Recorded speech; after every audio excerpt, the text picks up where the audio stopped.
This is Protea Prime. She's honestly one of the best shield frames, and as long as you have enough energy, at least for me, she exists basically just to spam blaze artillery. And there's a lot of ways to make that super strong. The main controversial choice I've made with her is removing her 4th ability Temporal Anchor and replacing it with Roar. Her passive turns a relatively low strength build into a perfect choice for a damage buff that also enhances blaze artillery.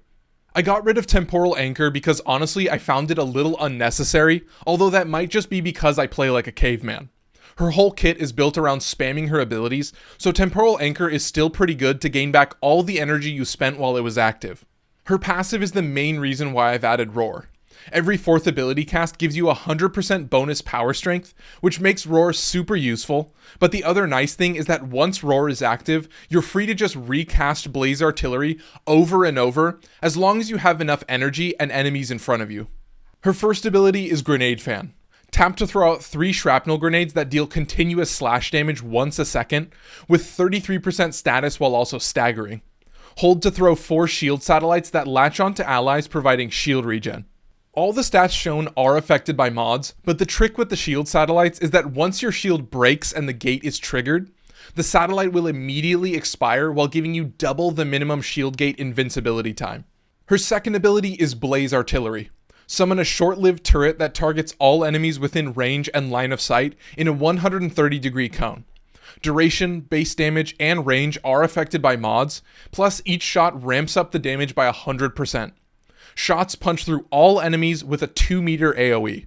This ability is one of the craziest DPS abilities, but it all relies on you being able to spam it.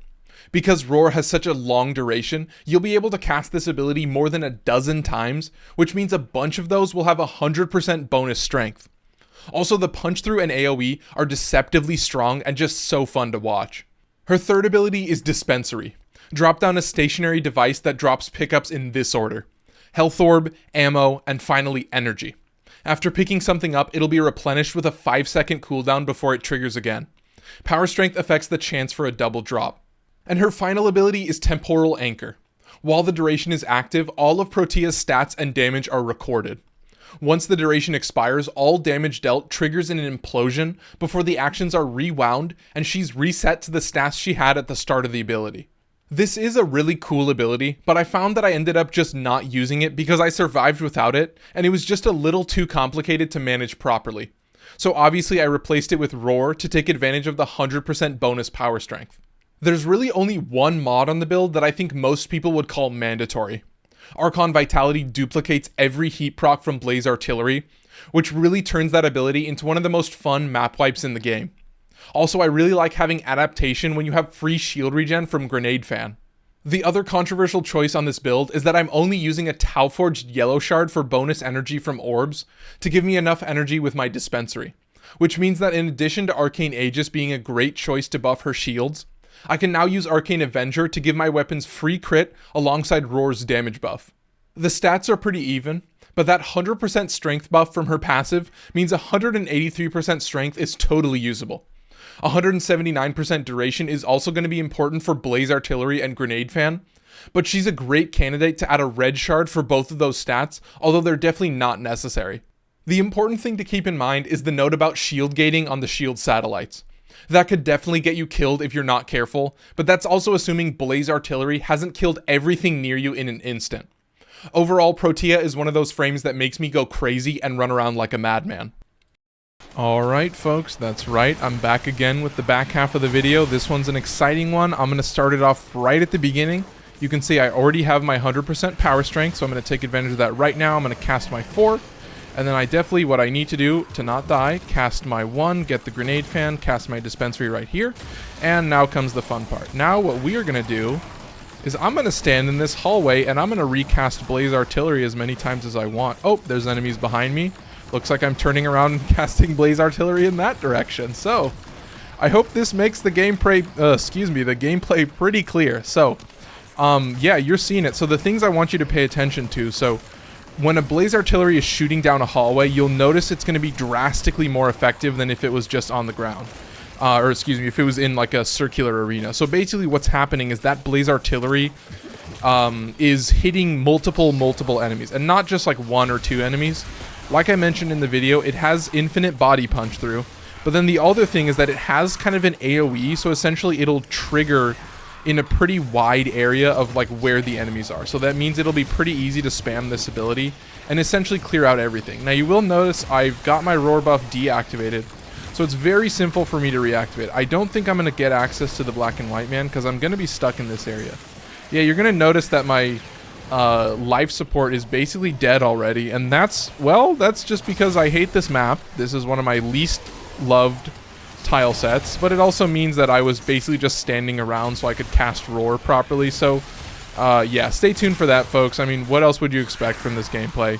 I'm noticing that my grenade fans are getting popped pretty often, so I'm going to keep that active. And then, of course, I do have roar for another 30 seconds, so this is the perfect opportunity to just spam blaze artillery.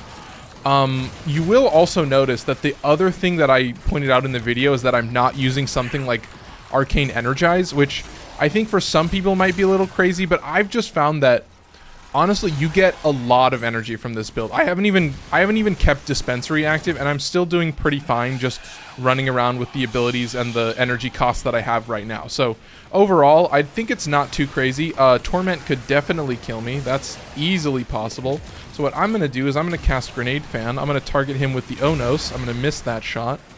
But that's okay, because I still have roar that I can keep active. I'm going to do that.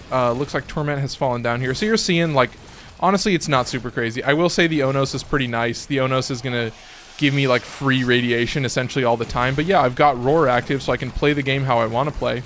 And I will say, honestly, part of the strategy is you don't want to jump too high when you're casting Blaze Artillery. So you kind of still want to have it higher up in the air so that you can hit as many enemies as you can.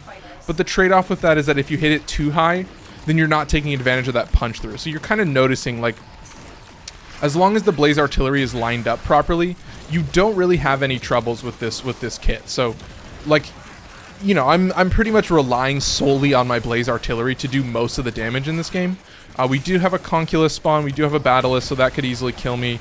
So what I'm going to definitely do is line up the Onos. I'm going to try and stay in the air. I will say, you know, it looks like, yeah, the Grenade Fan is not going to be able to out-tank something like a Battlist, you know, lasering you. So that is going to be important note. I do have Roar has just run out, so I'm going to recast that. It's pretty nice. You know, 93% is pretty good, especially because you don't really have that much energy investment or that much stat investment into Roar. But yeah, I mean, for the most part, the gameplay is pretty straightforward. It's not anything that you really need to worry about. It's kind of similar to other frames that I've talked about, where it's more just about how panicked are you. Like, do you have the ability to stay focused? Are you paying attention to what's going on? Are you checking in on your shields pretty often? Are you keeping Dispensary active? And then if the answer to all those questions is yes, then yeah, guess what? Spam Blaze Artillery. I am playing it a little bit risky. Oh, it does look like we had a bad arena spawn. So you're seeing the life support is actually spawning on that side of the map. So that is going to slow down my review. I should still have enough time. But yeah, we're approaching the end of this segment. So in the end, it is pretty fun. It's not super crazy. It is definitely one of those frames where it's like, yeah, if you get a good arena, you can pretty much run around and do whatever you want. I've let all my abilities decay. But yeah, I'm just going to let it fail so we can just talk about it as we close it out. But yeah, I mean, honestly, the main thing you're noticing is just, it is ability spam. Like, let's be honest, folks. It is just, as long as you have max energy, you can pretty much do whatever you want. And that's the main gameplay loop, is just always, you should always have max energy. And what I found is, like, yeah, you pretty much only need the Tau Forge shard. So yeah, that's all I got for you. Thanks for watching. Let me know what you think of Protea or my build in the comments. As always, if you enjoyed and want to see more, please like the video and subscribe if you want to catch me live.